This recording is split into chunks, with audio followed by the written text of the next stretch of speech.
smile. Take that. I just want to see if you love the giver more than you love the gift. So take now your son and look at listen to the piercing word. He said, whom thou lovest, take him and take him to a higher place. Take him to the land of Moriah, the mountain, to the dome of Moriah, to the high place. I'm getting ready to take you to another level, but I can't take you until I test you. All right. Oh, the test comes to promote you, to take you to another level. So here we go. Go with me to the trial. So here we are about to begin the trial, and the persecuting attorney is waiting to accuse Abraham. I believe that what the persecuting attorney says to God, Abraham is not going to carry out your commands. The enemy desires that we would ignore the command of God.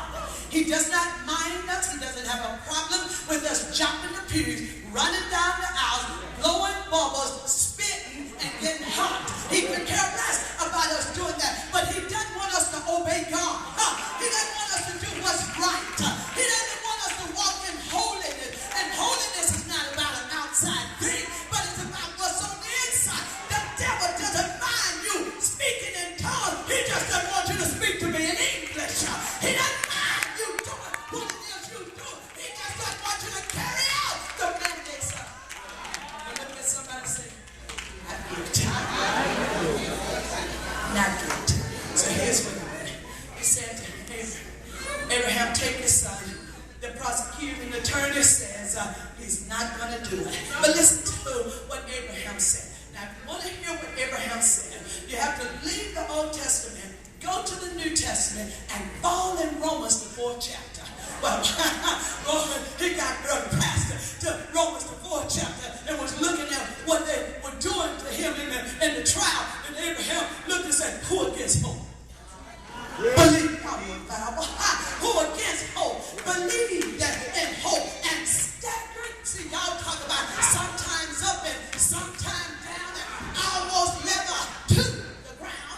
But he staggered not at the promises of God through unbelief, but stood strong in faith, giving God glory, being fully persuaded.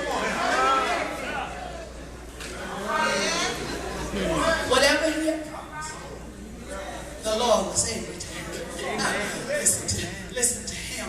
He said, I have to believe when I don't have anything to believe in. I don't see it, but I have enough, Sister Anderson, to believe what Job said in the 14th chapter of Job, in the 7th verse. Job said, if there's hope in the story of a tree, if a tree can be cut down, if a tree can be cut down but can sprout up again, surely there has to be hope. I come to tell somebody the devil is a liar. You're not going to lose your hope because God is about to release a level of hope. And the word says, hope maketh not ashamed. So I'm not guilty of giving up hope. So he did what he was asked without hesitation. As we bring it in, Abraham got up early. Abraham got up early, got his little group together. Abraham did what was unexpected. I release in this house the wisdom, the knowledge, and the strategy for the remaining of this year to do the unexpected. Woo! I release you to do something that somebody thinks you can't do. I release you to do what others are waiting on the sideline for you to fail at. I release you to walk up in here and say, I know you're talking about me, but that's all right. What shall I do?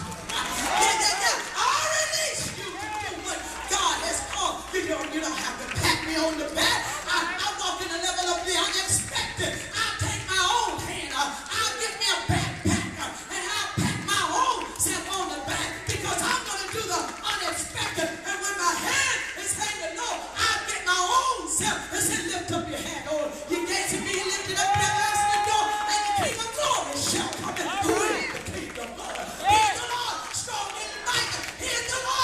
mighty in battle. Put your hands on your back and say, do the honest. Bless your name, Jesus. Take your seat, I promise. So here it is. He starts at court again, starts your journey. He gets there, on the shepherd. He gets with his servant. He said, y'all come on.